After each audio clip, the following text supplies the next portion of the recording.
Once again, America watches its ramparts. Come what may, the guns are manned, the battle wagons wait, the sky patrols are on the alert, and once again, fighting men stand ready to carry on America's oldest military tradition, to attack the forces that threaten us. With all the men and all the equipment, we can hurl against them. That has always been our prime strategic principle, to attack the enemy whenever and wherever we find him. In all our wars, no matter how heavy the odds against them, American soldiers have struck often and struck hard. Each era has seen them fight with new weapons, but always with an unconquerable spirit, which in the end achieved victory. In 1776, we won the right to be a nation with shot, powder, flintlock, and guts. As America grew, the weapons of war became less primitive, more difficult to make and operate. In 1848, swift striking cavalry units gave our army power and mobility. The more effective it became, the more it depended on supplies hauled from shops and factories far behind the front. During the Civil War, we put steel over our engines on land and sea. We took to the air. In 1898, we perfected the use of the repeating machine gun. Then in 1918, war came of age.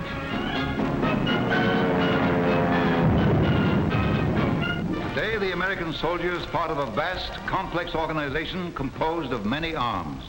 The infantry, the cavalry, field artillery, coast artillery, air corps, engineers, signal corps, armored force, and many services. This is your army, Uncle Sam's fist. Swinging that fist with pile-driving force is the arm behind the army, Uncle Sam's muscle. American industry. Responsible for mobilizing its vast resources for the needs of the army are Under Secretary of War Robert Patterson and Lieutenant General Brian B. Somerville, Chief of the Service of Supply. Behind the desks, behind the drawing boards, behind the benches, on the assembly lines, American industry is making the greatest production effort in history to supply our army with ever-increasing quantities of the weapons of war. Soldier for soldier, our fighting men can match anything the Axis sends against them. And worker for worker, American industry is determined to meet the Axis challenge in the production plants. Management and labor alike stand solidly behind us. They know their stake in this conflict. They know the grim fate of free enterprise and free labor in the path of Axis conquest. Vienna. The world-famous workers' tenements. A symbol of Nazi-inspired dissension between Austrian working men and Austrian industrialists. Soon after, Czechoslovakia, symbol of Nazi-inspired dissension between allies sworn to defend it. The Skoda munitions works, symbol of industry compelled to forge the means of its own enslavement. Soon after, labor permit. The Nazis exercise complete control over who works and who starves. Labor restrictions. The Nazis degrade working men because they know that free labor, working in free industry, can never be shackled to the Axis dream of world conquest. Poland. Labor and industry know that the Nazi occupation of Poland means economic ruin. It means labor gangs. It means slavery for hundreds of thousands of Poles kidnapped by their conquerors to work in shops and factories. There are 4.5 million foreign workers in Germany today who are forced to produce weapons to fight the nations that seek to liberate them. It means terror.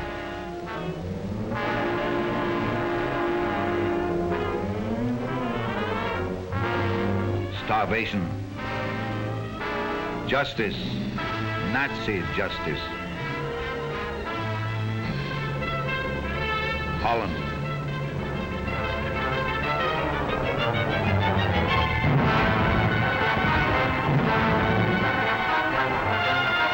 This was once the heart of Rotterdam's business section.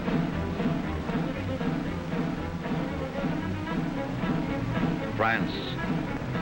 While German tanks thundered across its fields, much of French industry lay idle, unaware of the mortal danger to its institutions if the French army fell.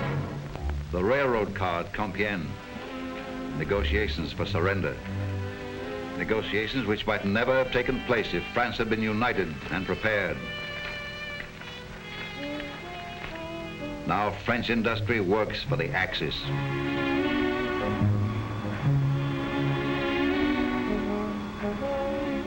Old age pensions,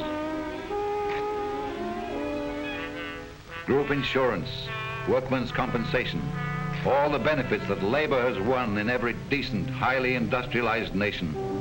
None of these benefits ever belonged to the workers of Germany's new henchman, Japan. Japan, where living standards are pitifully low, but where millions are poured into modern factories to carry on the policy of their treacherous warlords. Japan, who for 10 years has ravaged and pillaged the gallant people of China. Japan, who cried peace. Pearl Harbor.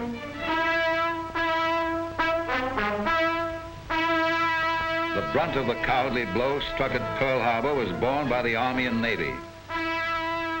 But all over the United States, men and women in American industry knew it was a blow aimed at their lives, their liberties, their pursuit of happiness. They accepted the challenge. They are tackling the biggest job in history, to outproduce the Axis. Can they? Economists say the natural resources of the United Nations are greater, but the capacity of the Axis to turn what resources they have into weapons of war is tremendous. They have the mighty Krupp munitions works. We have Birmingham. They have Skoda. We have Delaware. They have factories like this in occupied France. England has Vickers. They seized the steel mills of Luxembourg. We have Pittsburgh. They have great factories to turn out Heinkels, Messerschmitts, Dorniers. We turn out flying Fortresses, P-38s, P-40s, Aerocobras, Tomahawks, many others. Rumanian oil drives their planes and tanks. Oil from the fields of Oklahoma, Texas, and California will drive our planes and tanks. All down the production line, plant for plant, the Axis and the United Nations stand locked in battle. It will be the sweat of workers that tips the beam, the sweat of American workers who will give you men tanks and planes and guns to fight for our free and democratic world. A gun every 26 minutes. A tank every 12 minutes. A plane every 9 minutes.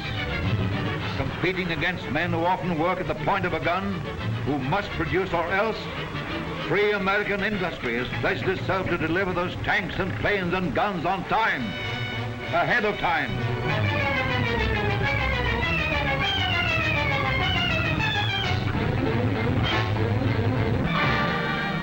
This war is industry's war.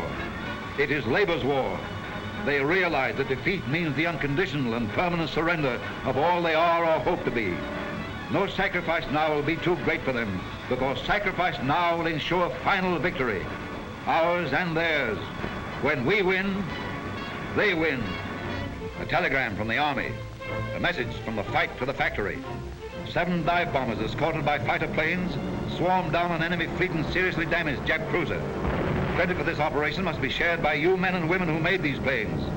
Signed, Lovett, Assistant Secretary of War for Air. Large Japanese convoy escorted by Jap destroyers hurled back by American-made big guns. Their power and deadly accuracy are a testimonial to the skill and effort of you workers. Congratulations. Signed, Stimson, Secretary of War.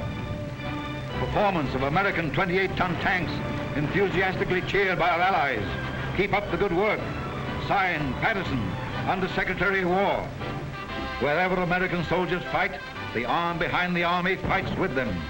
We will win our battles on the firing line because they will win their battles on the production line. They're fighting beside us now. Together, we will smash ahead to victory.